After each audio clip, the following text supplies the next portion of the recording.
All right, so get ready, because today we're going deep into the world of online critique. Ooh, fun. We're looking at a YouTuber called the Queer Kiwi. Okay. You guys send in a bunch of her content, Mm-hmm. and let me tell you, she is making waves. Yeah, she is. With her social commentary, especially about men and straight people. 326,000 subscribers. Exactly. She's got people talking. She does not hold back. Not at all. So we also have some content from another YouTuber, Cheeto, who has a different take on things. Very different. We're going to break down how she makes her arguments, what keeps coming up over and over again, and how other YouTubers are responding to her. Ready to see what we found? Let's do it. Right. One of the first things that really struck me is how she uses humor. Oh, yeah. Like, it's very specific. It is. It's clearly a big part of how she connects with her audience. Totally. Her opening line. Yes. Greetings, guys, girls, and non-binary pals. It just sets up this, like, playful, yeah, almost ironic tone. Yeah, and then she jumps right into it. Right. Reacting to TikToks and stuff. Other content, and then the sarcasm really comes out. Especially when she's talking about behavior she finds problematic. Yeah, that's where it gets really interesting, because Cheeto, in his videos, questions whether it's genuine humor. Right. Or if she's using it to kind of soften the blow of some pretty harsh criticisms. It makes you wonder if it's an effective strategy. Yeah. Does the humor make her message more palatable, or does it make it easier to just dismiss? Exactly. That's a key question we need to keep in mind.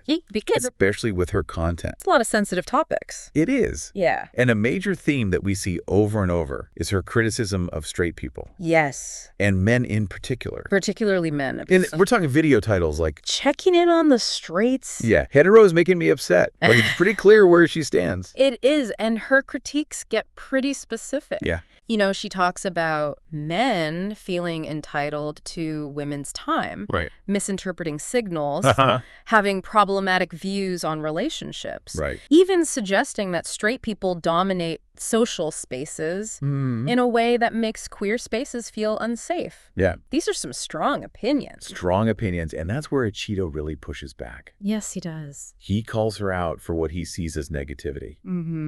Even compares her language to something like, the blacks are whack. Wow. Just to illustrate how jarring it sounds. Yeah, it's a really interesting point. It is. It makes you think, are these fair generalizations Right. based on a broader understanding of these issues? Yeah. Or is she kind of focusing on specific examples that fit a narrative? Right. We've gone through a lot of her content. Yeah. What stands out to you? Well, one of the things that I find really interesting is how she interprets online content. Oh, yeah. Especially stuff from TikTok and Reddit. Yeah. It's almost like she takes everything literally, even when it's clearly meant to be satire or hyperbole. And then she kind of assigns these negative personality traits to people based on their online posts. Exactly. It's like she's creating these caricatures almost of straight men, which, of course, Cheeto picks up on. He does. He argues that, especially among men, there's a lot of joking around about dating preferences and things like that. Right. And he sees that as harmless banter. Yeah. But she seems to view it as evidence of some deeper issue. more problematic mindset. Yeah. Cheeto even says the only people who are ever offended by pedophile jokes are pedophiles. Whoa. Like, he's implying that her outrage over these types of humor is unfounded and that she's overly sensitive to what is likely just dark humor.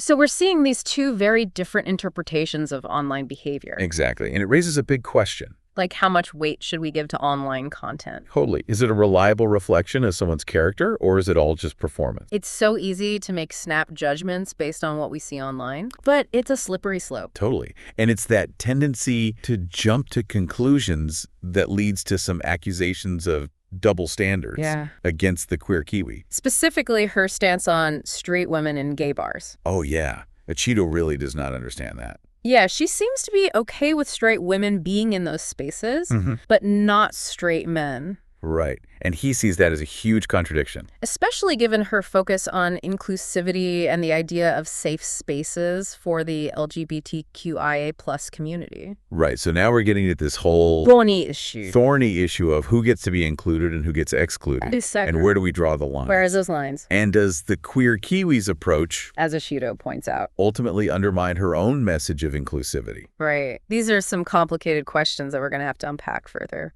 We've gone from humor and from critiques of gender and sexuality to the very nature of online interpretation and the potential pitfalls of safe spaces. And believe it or not, we've only just scratched the surface. Oh my gosh. This deep dive is just getting started. Stay with us as we venture even deeper into the world of the Queer Kiwi. I'm excited. And the debates she sparks. Welcome back to our deep dive into the Queer Kiwi. We left off talking about safe spaces. Yeah, and this is where things get really complicated. They do online especially. Yeah, how do you even define a safe space online? Right, well, in one of her videos about that lesbian bar incident, she argues that these spaces are vital for marginalized groups to feel accepted and comfortable. Right. Free from harassment or judgment. She talks about how limited those spaces already are. Especially for lesbians and queer women. Right. So when a straight cisgender man enters that environment even unintentionally, it just disrupts that feeling of safety and exclusivity. Right. And she even draws a comparison to straight people dominating LGBTQIA plus designated areas. Right. Highlighting. Like a power imbalance. Yes, exactly. But a Cheeto has a very different take, as you might imagine. Very different. He uses the term segregation. Which is obviously loaded, and even compares it to racial discrimination. Wow. And the historical baggage of separate but equal policies. Yeah, he doesn't buy the logic at all. He does not. Of allowing some non-lesbians like gay men and straight women into these spaces while specifically excluding straight men. This is where this whole debate about identity politics gets so complex. It does, because on the one hand, you have this argument for creating spaces where marginalized groups can feel a sense of belonging. Shared experience. But on the other hand, there's the concern that exclusivity could lead to further division. And even fuel resentment from those who feel excluded. It's like walking a tightrope. It is. Trying to balance the need for inclusivity with the desire to protect these vulnerable communities. And the language used in these discussions doesn't exactly help. Cheeto calls her out for using terms like sachet and straights, which he sees as derogatory and dismissive. He thinks it's really unproductive. He even suggests that this kind of language, while maybe intended to reclaim power, could actually make things worse and prevent any kind of productive dialogue. He challenges her claim that straight men pose a specific threat in lesbian bars, saying there's no evidence to support that kind of generalization. Right. He even argues that straight men aren't even likely to be interested in picking up women in a lesbian bar. Like, the whole idea is absurd. He says, if you're going into a lesbian bar as a guy trying to pick up girls, I sympathize with you because you're on the autism spectrum. Oh, my goodness. You have no awareness of your surroundings, right? Oh, wow. He thinks the whole argument's ridiculous. Clearly. And based on prejudice, not logic. But we have to remember the other woman involved in that lesbian bar incident, the one who confronted the straight man. Right. She also made a response video. She did. And her perspective adds another layer to this already messy conversation. She does. She really doubles down on the idea of lesbian bars being safe spaces. Yeah. And even talks about her own experiences of how she's seen straight men cause problems in those environments. And she says her intention was to protect the safety and comfort of the women in the bar. And that the straight man's defensiveness proves his sense of entitlement and disregard for the space. She even says, I want literally nothing to do with straight people, which is why I'm in Cubbyhole in the first place. Right. This statement really speaks volumes about how she sees these spaces as a refuge from the dominant heterosexual culture. She acknowledges the criticism she got for assuming the man's gender and sexual orientation. Right. But she defends her stance.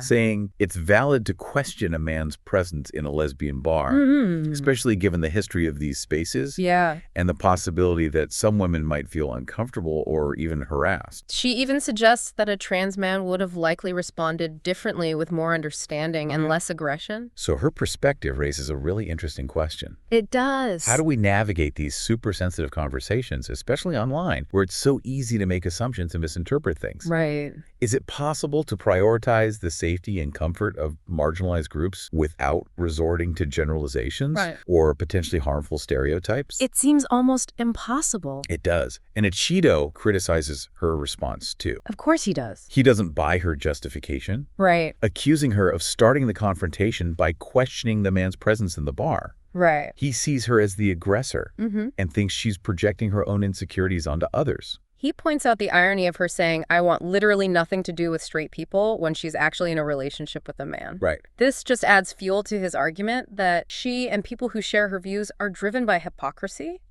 and a desire to demonize straight people instead of actually having a meaningful conversation. He also challenges her claim that there are limited safe spaces for lesbian and queer women. Yeah. Pointing out that she exaggerated the number of lesbian bars in New York City. He sees this as an attempt to play the victim and justify excluding people. Ashido even compares her stance to Trump's infamous, "they're not sending their best" rhetoric about Mexican immigrants. Oh, wow. Implying that she sees straight men as inherently problematic and unwelcome in certain spaces. He also rather sarcastically points out the economic benefits of straight men spending money at lesbian bars. Yeah. Suggesting that their spending habits would actually support those businesses more than lesbians themselves. Right. It's a little tongue-in-cheek, but it highlights how absurd it is to exclude an entire group based on assumptions about their behavior. Right, or intentions. This whole back and forth between the Queer Kiwi, the woman from the bar, and Achido really shows how divided online communities can be. It does. It's a clash of ideologies driven by personal experience, different interpretations of events, and strongly held beliefs about gender, sexuality, and social dynamics. It's a lot to take in, and I'm curious to hear what our listeners think about all this. Me too. Do you find yourself siding more with her desire for safe spaces, even if it means some restrictions? Right. Or are you more aligned with Cheeto's emphasis on inclusivity and open dialogue? This is where critical thinking is so crucial. It is. We have to carefully consider everyone's arguments, weigh the evidence, and be aware of our own potential bias. And that's exactly what we'll do in our final segment. Absolutely. We'll try to bring these different viewpoints together, identify some key takeaways, and leave you with some thought-provoking questions to consider as you navigate the constantly evolving world of online discourse. Welcome back to the final part of our deep dive into the Queer Kiwi and all the stuff she's talking about. The controversy. The controversy, that's the word, yeah. We've covered so much We have. from her use of humor and her critiques of men and straight people to the way she looks at online content and that whole debate about safe spaces. It's been wild. It has. What can we even take away from all of this? That is the question, isn't it? Yeah. It feels like we just barely scratched the surface. Yeah, I think one of the things that's so fascinating is how her content, even though it's controversial, really taps into this sense of frustration and alienation that I think a lot of people feel. Especially in marginalized communities. Right. And her channel gives a voice to those experiences. Yeah. And her critiques, even when they're sarcastic, really resonate with people who feel like they're not being heard. Right. And then you have Ashido representing this whole other side. Yeah, a completely different perspective. He's challenging what he sees as oversensitivity, double standards, and the dangers of exclusionary thinking. His rebuttals are definitely provocative sometimes. Oh, yeah. But they make us question our assumptions and think about the consequences of labeling entire groups as problematic. I think what's important to remember is that both of them are individuals, their own experiences. Their own perspectives. Right, they're products of their environment.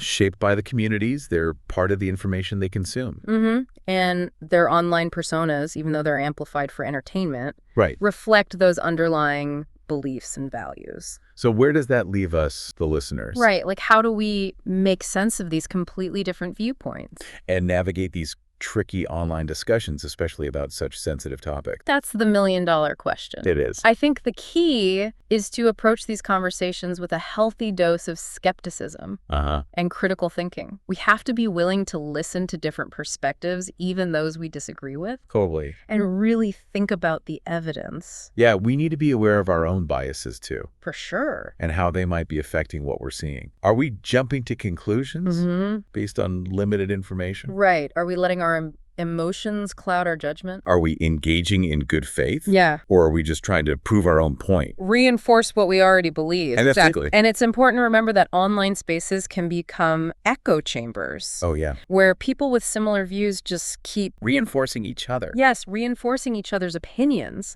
And it leads to this distorted view of reality. Right. Makes it so hard to have a good conversation. Impossible, almost. With people who hold different views. So what do? Do we just avoid these conversations? Not necessarily. I think these discussions, even when they're uncomfortable, can be really valuable. Yeah. They challenge our assumptions, broaden our understanding of different perspectives, and help us develop empathy. Okay, but how do we engage in these conversations constructively? Without getting into fights. Yeah, without personal attack. I think it starts with wanting to understand rather than just trying to be right. Being willing to listen. Actively. Yeah, asking clarifying questions and acknowledging the validity of different experiences, even if we don't share them personally. Be respectful, even when we disagree. Absolutely. That means avoiding personal insults, generalizations, inflammatory language. We can challenge ideas without attacking people. And if it gets too heated, Too unproductive. it's okay to walk away. You don't have to be in every single debate. Sometimes disengaging is the healthiest option. Definitely. So as we wrap up our deep dive into the queer Kiwi and all the conversations she starts, we're left with this final thought-provoking question. Hit us with it. In a world where online content is often consumed in these tiny little pieces, Bite size. yeah, where nuance is lost and everyone's just outraged, how do we cultivate empathy, encourage critical thinking, and foster meaningful dialogue? That's the challenge we all face, but it's one worth embracing. It is. Because our ability to communicate effectively, bridge divides, and find common ground is essential. Absolutely. Not just for our online communities, but for the well-being of society as a whole. And on that note, we leave you to ponder these questions and continue your own exploration of this crazy world of online discourse. Until next time, deep divers.